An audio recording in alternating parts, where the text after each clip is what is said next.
Hey, Friendo, Steve here. And Larson. And welcome back to Going in Raw, the only pro wrestling podcast you need to be listening to right here at youtube.com/Steve and Larson. Available wherever podcasts can be found and taped live at Twitch, twitch.tv/Steve and Larson. We'll be live again tonight if you want to join us here over on the Twitch for our Raw recap right after the show finishes. Also, quick shout out to my wife, Lacey. We've got a ghost podcast. It's called That's Not Scary. You can find it at youtube.com/That's Not Scary. Also, wherever podcasts can be found. You want to make happy wife, happy life. You want to make my wife happy. Go subscribe. Check out the show.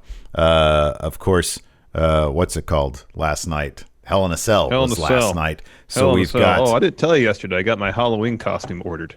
Ooh, I love it. It's pretty lazy. I need to go and buy one thing. Although it's kind of, I got to rethink it. I've had it in my head for a while now, but recent events have also made it maybe less relevant. We'll see. Anyways. Interesting. So, Hell in a Cell was last night. Of Correct. course, one of the big stories coming out of that, Roman Reigns made Jey Uso say the words, "I quit." And we have some info on how that might end up playing out. Possible spoiler alert here with regards to events taking place possible. on SmackDown. This is a scenario that we had discussed, though, for countless weeks. So following Hell in a Cell, we're all, as Steve mentioned, wondering what's next for Roman and Jey. Will Jey bend the knee and fall in line behind his tribal chief, or will he refuse and be kicked out of the family? Wrestling Inc. may have an indication as to where their story is going next, as they are reporting that, quote, the current plan for the Jey Uso Roman Reigns storyline is for Jey to eventually join forces with Reigns, and that, quote, Reigns will be the tribal chief and Jey will be his henchman. The storyline will be that Reigns is a provider and Jey needs to be able to provide for his family, so he will essentially fall in line with him. Kind of what we were expecting. And I think once Jimmy comes back, he'll be brought into it as well. 3-man faction running roughshod over SmackDown. I think that'd be fantastic. I would have loved to have seen, let's take our time with this. Instead of immediately bending the knee, first, just try out not being part of the family. Just give it a shot. You miss Thanksgiving. That's what he does. He misses Thanksgiving. You realize there's like a huge hole in his life now because he's not part of the family anymore. Yeah, but maybe he misses Thanksgiving, but he doesn't really miss it. He's like, man, deep down, this is kind of what he's always wanted, because Thanksgiving is always kind of a pain in the ass. That, when Alpha and Sika start talking politics, things go south really quick. And he's like, man, this is kind of, I'll be honest, what I've always wanted. But then his brother, his wife, all the kids, they're like, hey, we're not getting these residual checks from being part of the Samoan dynasty. So, we're living off of our base guarantee, which is like $35,000 a year. They kick Jey out of the house, and he ends up sleeping in catering. And then, he finally has to say, all right, Oos, I'll bend the knee. I want some of that sweet Samoan dynasty money. Let's take that road. But we'll see on SmackDown. This is kind of how we figured it was going to go. Yeah, it should be interesting. I guess, we've talked about it as well. Will the Usos fall in line kind of begrudgingly? Oh, man. This is a Will great they try to turn here. Roman back to the good side, or will they be intoxicated by This is going to be really good fruits. stuff. If Paul Heyman is just focusing on one story and it's got family dynamics, it should be really good. Maggie has a great point here in Twitch. She says Christmas is cheaper because he has to buy less presents. There's 20 presents that now he's off the books. Yeah, it's true. I mean, that might be just for the effort involved.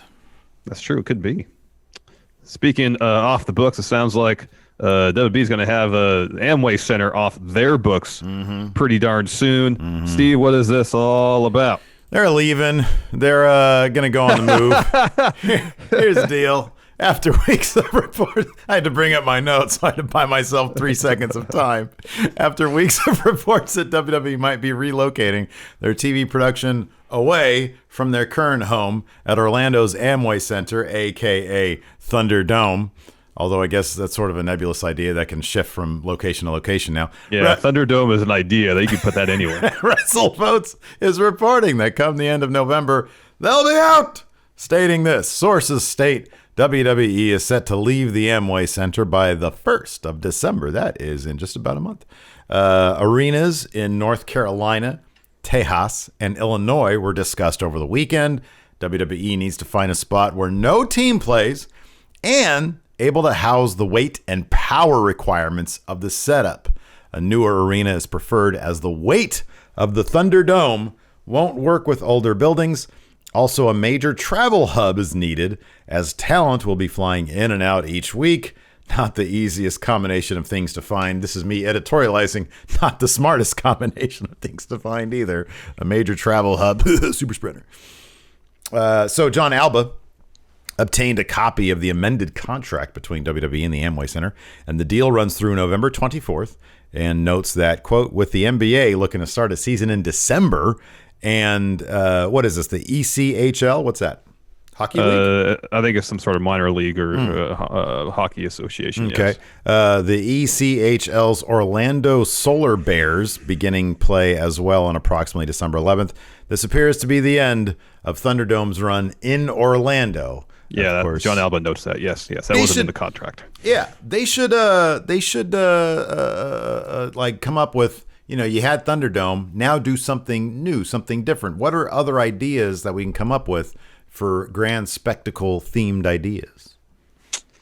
Well, I think each show should have separate branding, like literally make SmackDown, like Reigns Island. I think he referred to it as saying, this is my island now. Like put some sand. Yeah. Yeah, that's good. I like that. Like the LEDs will have like water. Oh, that's a great idea. Yeah, that's and good. then for Raw, like meat. I mean, Otis is no, he's not there. He's still on SmackDown technically. Who's the man there? Randy Orton. You're in a viper's nest. Snakes. You're in a viper's nest. Yeah, snake pit. There you go. Snake pit. So arenas in North Carolina. I mean, if their criteria is no professional sports team plays there, because the NBA is not doing a bubble for the next season. Oh, wow. Really? So, nope. If they're going to start in December, that's a bad idea. Probably. So, no team plays there. Has to be a newer venue to accommodate the requirements necessary to put up the Thunderdome. So, judging by this criteria here they have listed, there's two places that stood out. When WrestleVotes mentions Illinois, I think Allstate Arena, formerly Rosemont Horizon, just outside of Chicago. It's where they always have Raw, SmackDown, pay-per-view, whenever they're in Chicago. It's basically right next door to O'Hare Airport. It's really darn close. It's an older building. I don't know if it could accommodate, the weight and power requirements necessary for Thunderdome. And then, although not listed here amongst the states, Kansas City, their arena, they don't have any, far as I know, any professional, whether it be major league or minor league teams playing in their arena. So I don't know if the arena, I think it's Kemper Arena in Kansas City. Maybe that's the one in St. Louis. I get that confused. Maybe that's a possibility. Yeah. I don't know. Yeah. But like Austin, they might have a decent sized venue without a pro sports team. But I don't know what college basketball, that situation is going to be like come winter and spring. So, I mean, it's going to be tough to find a place that's large enough that has the requirements they need to put up Thunderdome, but yet no one is playing there. That's going to be tough. Yeah. Seattle's Key Arena. Well, that's an old venue too. That's an older venue as well. Yeah. I don't know. So, anyways, we'll see about that. But yeah, it seems like they're going to be out of there sooner than later. They're trying to think of a place in North Carolina. They're just going to end up back in the Capitol Wrestling Center, dude. Probably back in the Performance Center. Probably. Yeah. Anyways, WWE is going to be done with the Amway Center. Ring of Honor might be done with their head of creative. Larson, what's going on with Marty Scurll and Ring of Honor? Yeah, so over the weekend, there was a bunch of reports from numerous outlets that Marty Scurll had been removed from ROH's roster page, and now Wrestling Observer himself, Dave Meltzer, is reporting that Scurll, quote, currently doesn't have a role in Ring of Honor, and adds that Marty, quote, is not involved in creative and has been taken off the active roster with no plans to use him.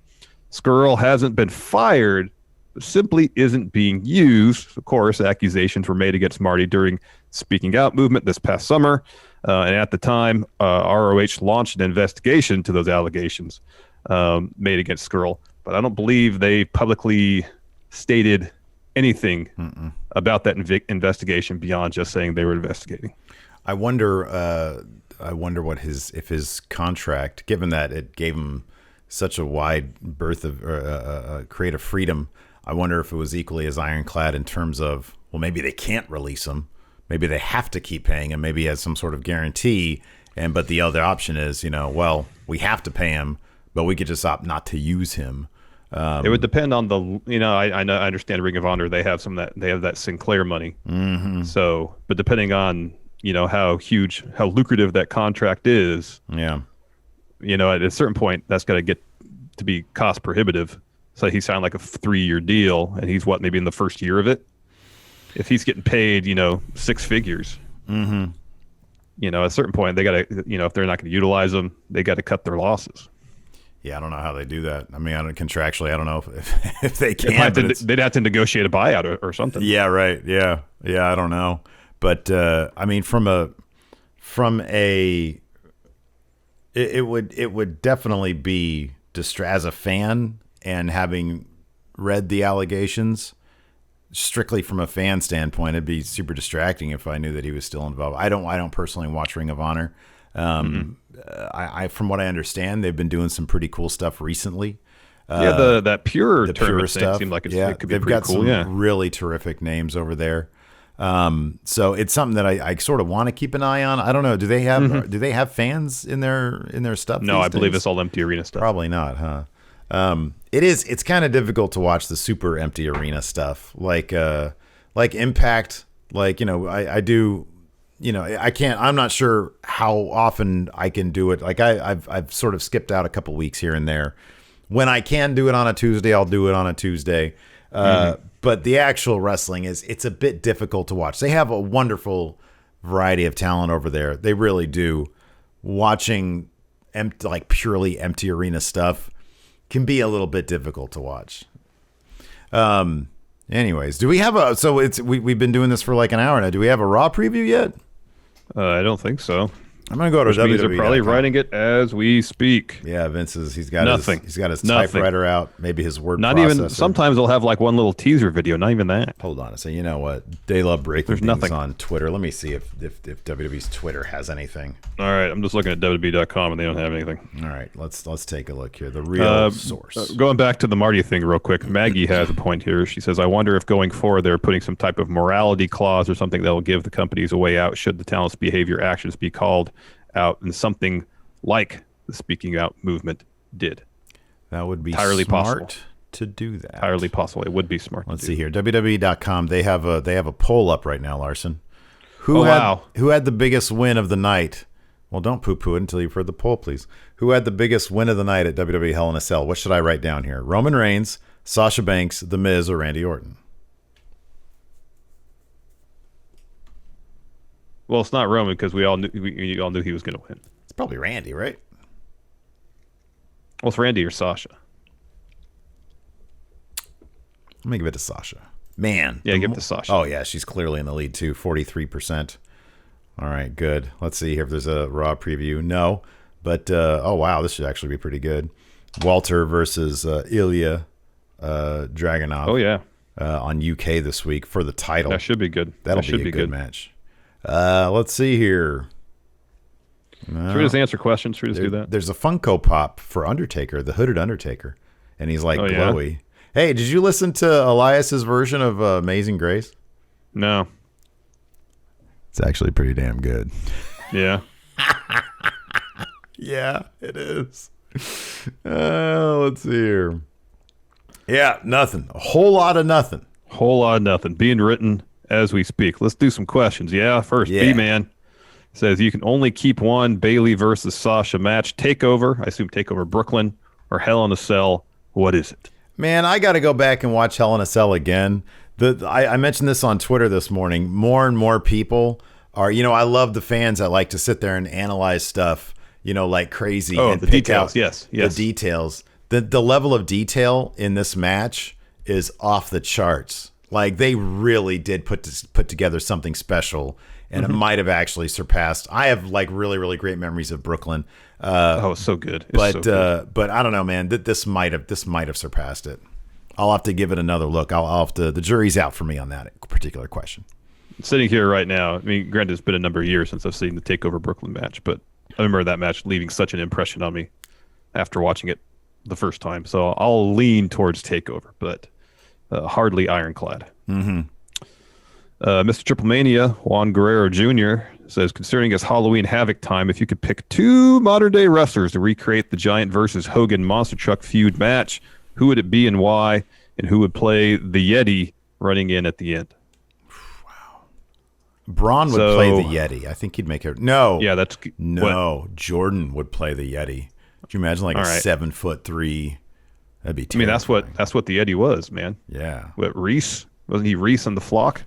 Yeah, that's right. It was Reese. Was he 7'3"? Nah, he was like... He was pretty damn tall, man. Like 6. I'm going to say 6'11". All right, fine. This monster truck thing, Damian Priest has to be one of the competitors. Oh, man, that's great. Yeah. Holy crap. Reese is 7'2". Yeah, take that. Wow. That's so rude. I mean, I know they're different promotions. I really want it to be Damian Priest versus Luchasaurus. Because think of the dinosaur themed monster truck. That'd be off the charts, man. Great. That'd be pretty great. I like that. And then a vampire themed one too for Damian Priest. That'd be incredible. That's good, man. You have like the Universal monsters there. That's good. Yeah, it's good. That's good stuff. I'm gonna go with. I'm gonna go with Triple H in one of the cars. Because I feel like he's already had like motorcycles and like big 3D pylons that look like they're like rotating with him.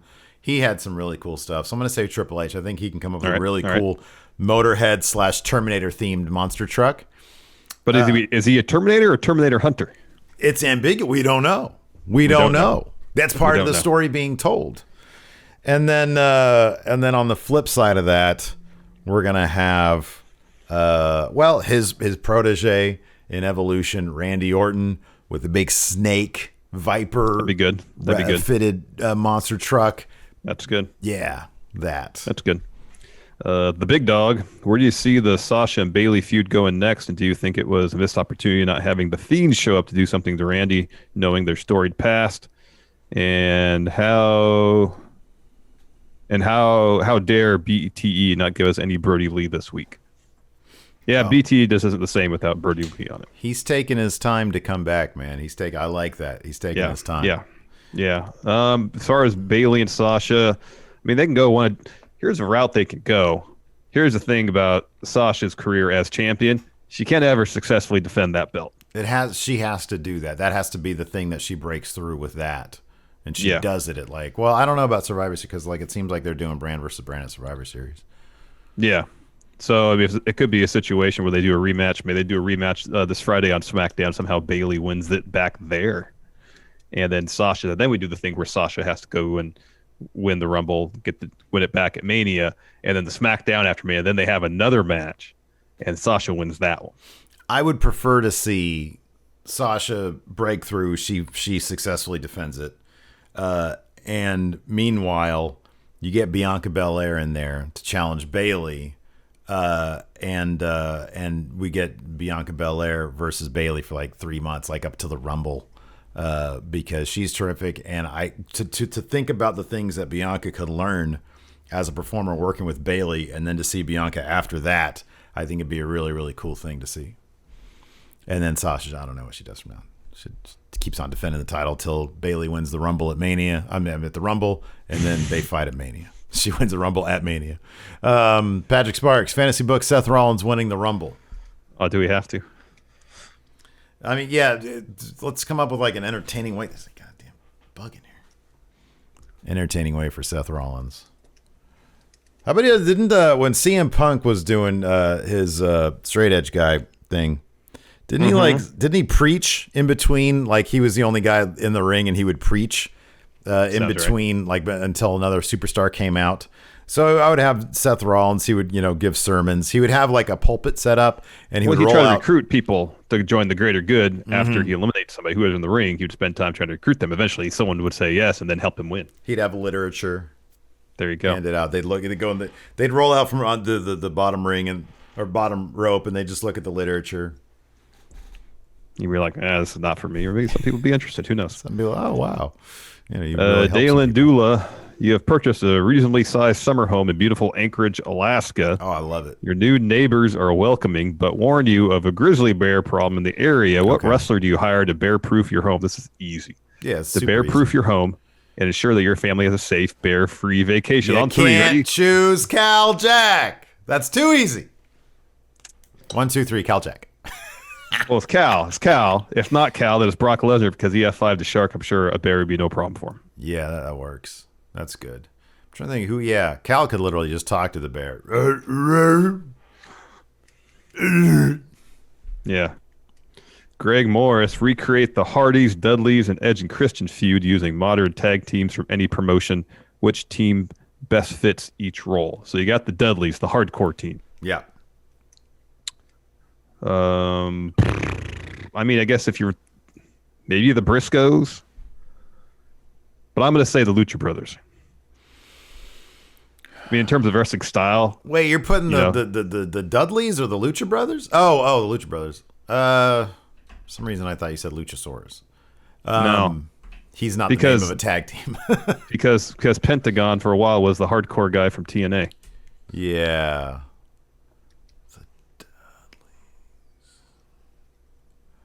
Dudleys.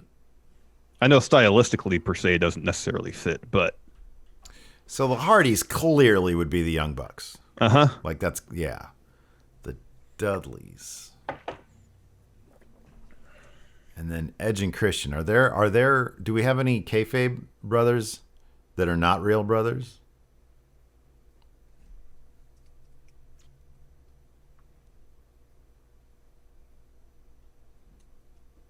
Don't think so. Closest I could think for Edge and Christian would be the Best Friends. Oh, that's good. They go back a long way.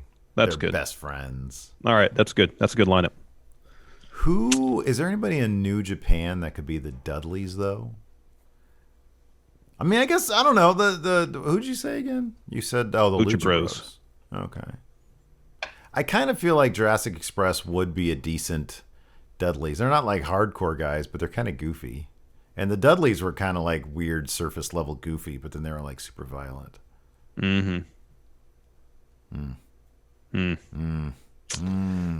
Jason Lewis with Halloween this weekend. Power rank the top 5 scariest wrestlers in kayfabe.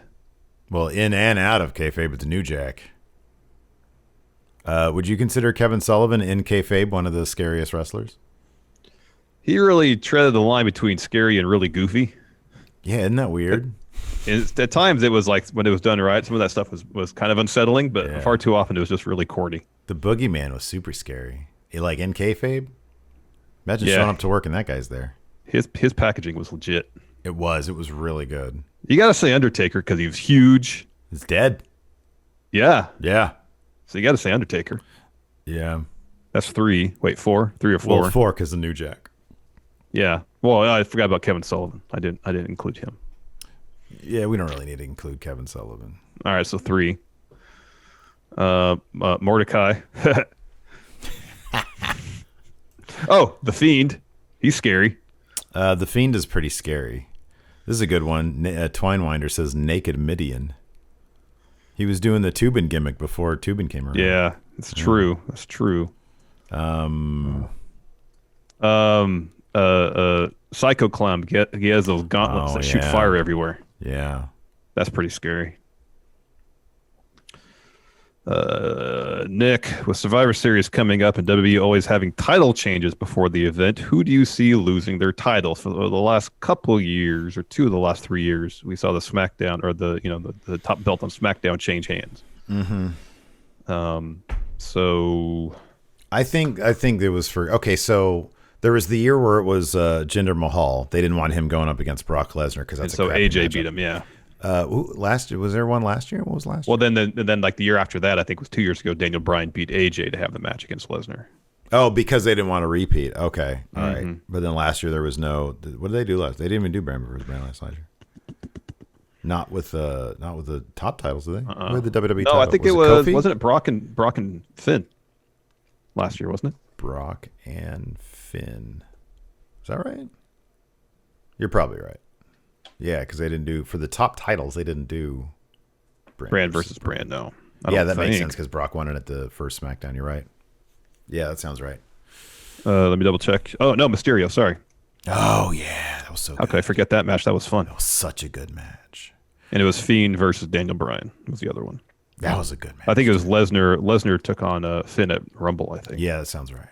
The prior Rumble. So, let's see here.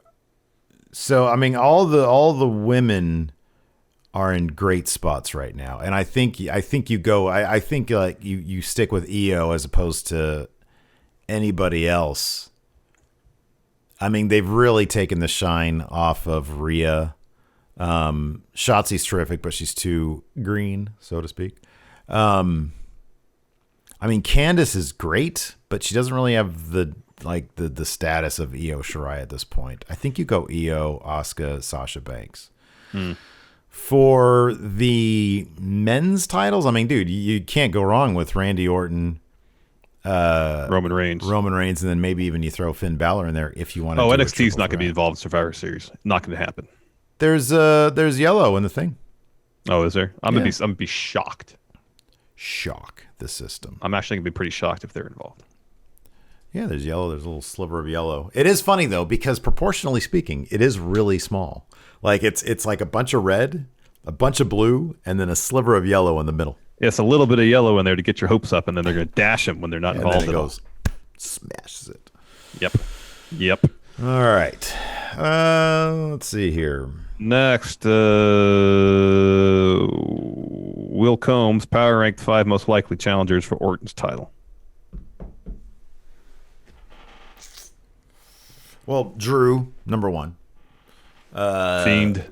Fiend for sure. You got to put Miz in there now. Yeah, Miz. Oh man, I know he's a champion, so it's probably not going to happen. But Bob Lashley. He's great. AJ Styles. And then AJ Styles. Yeah, that's good.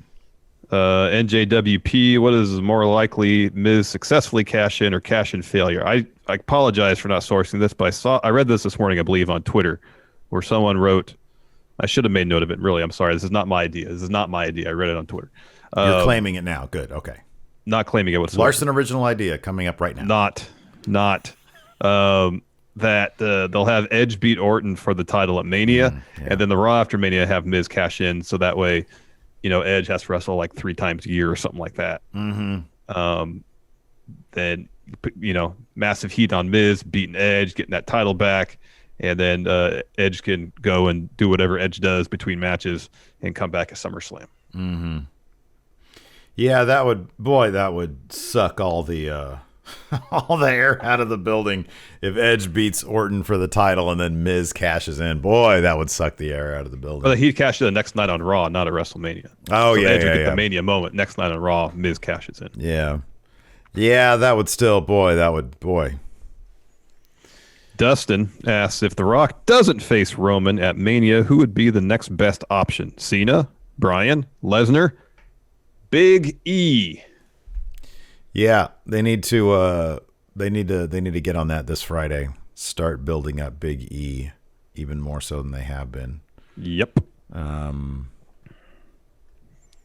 Buffalo Dan says, my family and I have been unlucky with COVID back in the UK, but listening to you guys have provided some welcome relief. Thanks. What are your top 5? Who are your top 5 British wrestlers of all time? Let's see here. Sid Scala, number 1. Oh gosh. No, man, mine is probably. Look, I'm not nearly as well educated on British wrestlers as I should be. But Regal's on there. Tyler Bates on there. Peter Dune. For his matches, Dynamite Kid's on there. Yeah. Seems like a really crappy human, though. What about Johnny Saint? I don't know if I've ever... I mean, look, I've seen a lot of, like, Twitter GIFs and clips of, like... Oh, it's off the charts, man. Old-timey cool stuff. British wrestling guys, like, doing crazy stuff, and I'm sure he's been in there. Yeah, he has been. If it's the Lariato stuff, yeah. I've seen a lot of those.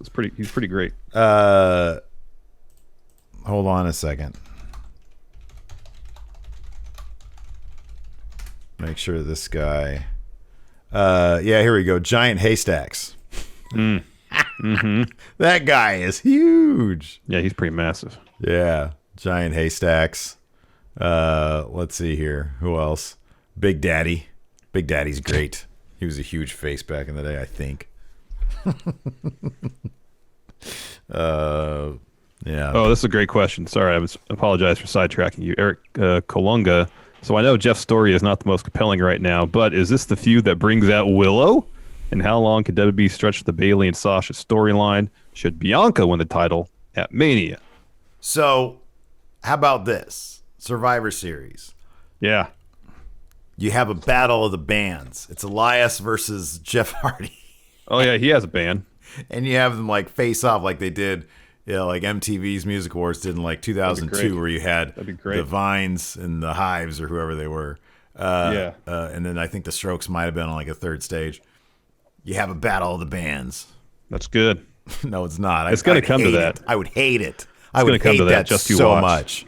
Oh, I'd probably quit this show. Lousy. I'd quit this show. No, you wouldn't. I mean, Jeff Hardy was shredding the guitar on SmackDown. I'm excited to hear what he could do. I like that idea. And then he loses, and then he says, well, I can't do this. I'm going to put on more of a performance. Enter Willow. Why is Tim yelling at me in chat for me to call him afterwards? Why don't you say, you have my number. You can text me. You can text me. Okay, good. Make sure you said text. You said you could call me. That's like an invitation. Mm-hmm. No. How long could WWE stretch the Bayley versus Sasha storyline? They could do it till Mania if they play their cards right. Oh yeah. I think it should take some detours, but like the big finale should be for sure at some Mania. Mania. Yeah.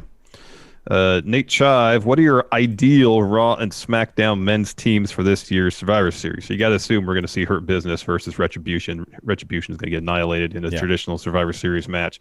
Take the champions out. They'll be involved in either some sort of brand versus brand thing, you'd think.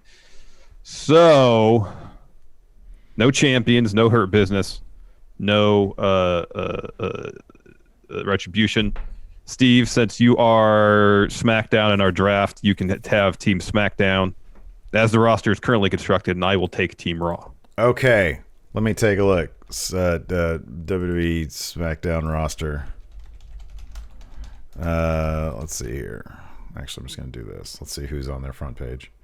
Well, obviously, we're starting off with Big E. He's anchoring that particular team. Let's see here. Big E. We'll go with Rey Mysterio. We'll go with Otis. He could very well be on Raw by the time Survivor Series rolls around. Otis is going to be taken on Tucky at Survivor Series. That's a given. All right, so we'll take Otis out. Oh, are you kidding me? At the head. Oh, man, I forgot about these guys. Hold on a second. Look at this team here. This is, I don't know if they're going to win because y'all are stacked. Daniel Bryan. Yeah. Big E. Kevin Owens. Good. I just sort of sputtered out there. And then, no, he's on Raw. Who the hell? Like, they don't even have Sheamus anymore. Who the hell else do they have? Should I just go? Because this team is loaded. Seth Rollins. 1, 2, 3, 4. And then we're going to throw in, let's see here. No, I'm not going to put Oh, man. Oh, you said champions are out. Never mind. Yeah, no champions. And then, I don't want to put Murphy on there. Probably should. Oh, and then Ray. Yeah, Ray. Yeah, Ray, Daniel Bryan, Big E, Kevin Owens, Seth Rollins. All right, I got you beat this way. I got AJ Styles, Braun Strowman, No. Drew McIntyre, Yeah, okay. Drew's good. Keith Lee, Yeah, okay.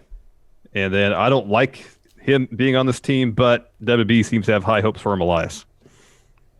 Your team kind of sucks because you have Elias and Braun Strowman, and I've got 5. Sorry. Scratch Elias. The Fiend somehow gets convinced to fight for Raw. Fiend. You're not going to put Jeff Hardy on your team? No, he's too. No, I'm not going to put either Hardy or. You're going to put the or Fiend Elias on your team? Your team is fucked. No, man, it's super powerful though. They have some chemistry issues, but when you're fighting for your brand, that kind of trumps all stuff. Oh, hold on a second. How about this? Then we've got Team NXT. And there's only one person, and his name is Triple H. There you go. Guess who wins? Triple H. I have to go back and watch that Survivor Series match from, 2017, when he just made a mockery out of the whole thing. He really did. Oh, that was so funny.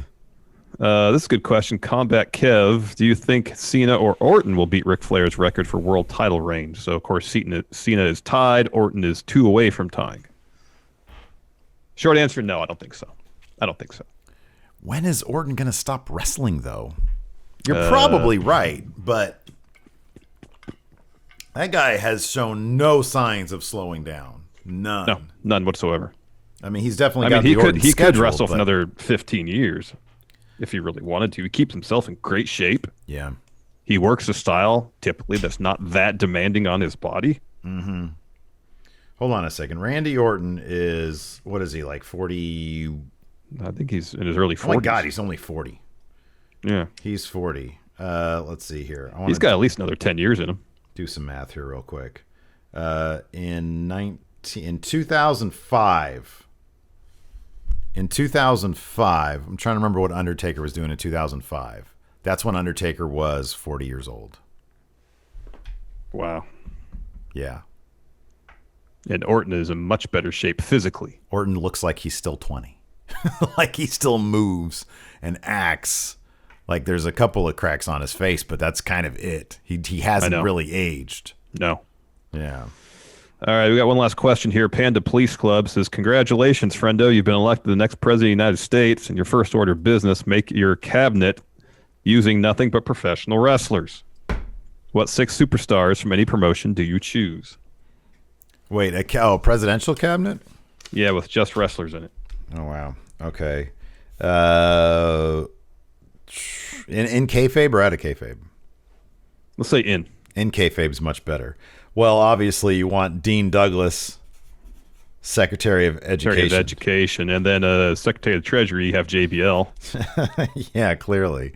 Well, you might have some trouble getting confirmed, given that he just showed how corrupt he was during Law and Otis. Like that live on camera. Yeah, no. They don't care about that, though. Secretary of Defense. Who's going to defend our country? It's in kayfabe. It's completely Sergeant Slaughter. Yeah, I guess so. Out of kayfabe, he's nowhere near that. No. We need Treasury. We need Secretary of State. We need a diplomat. A diplomat. International relations. I'll say this. He's got the most intercontinental title reigns, Chris Jericho. That's good. That's really good. Yeah, intercontinental. That's good. I like that. What a solid cabinet there. All right. Anyways, do we have any more questions? That's all I got here. All right. Well, your mom ate my ass. It says Scott Hall diplomat. He would be. Yeah. Huh? Ian Imhoff here says Daniel Bryan for Secretary of the Interior. That's really good. Oh, yeah, that's good. That's good. Oh, Twinewinder says Cesaro for Secretary of State. That'd be good. Yeah, he can speak over 7 languages. Jorge says that. That's right. Yeah. That's good. That's a better answer than Jericho, actually. That's good. All right. Anyways, thanks everybody for tuning in. We appreciate it. Ricky Scurry says Rico as Health and Human Services. Or the Simon system. What was that guy's name? He was the Nova, right? Yeah. He was the Simon Dean? Was that his name? Simon Dean, yeah. Or Riddick Moss for that one episode of NXT when he was the Riddick Regimen. Yep. Where he had a protein shake with him, and that was like the only thing that was different. Randy Orton for a HUD secretary because he burned down Bray Wyatt's house. All right. Anyways, thanks everybody for tuning in. We appreciate it. Till next time, we'll talk to you later. Goodbye. Be a part of the best pro wrestling podcast today at patreon.com/Steven Larson. Enjoy tons of bonus videos, including patron-only live shows, gameplay, and vintage 10 for the wins, access to podcast question threads, the Friendo Care Package, and so much more. Support Going In Raw today at patreon.com/Steven Larson.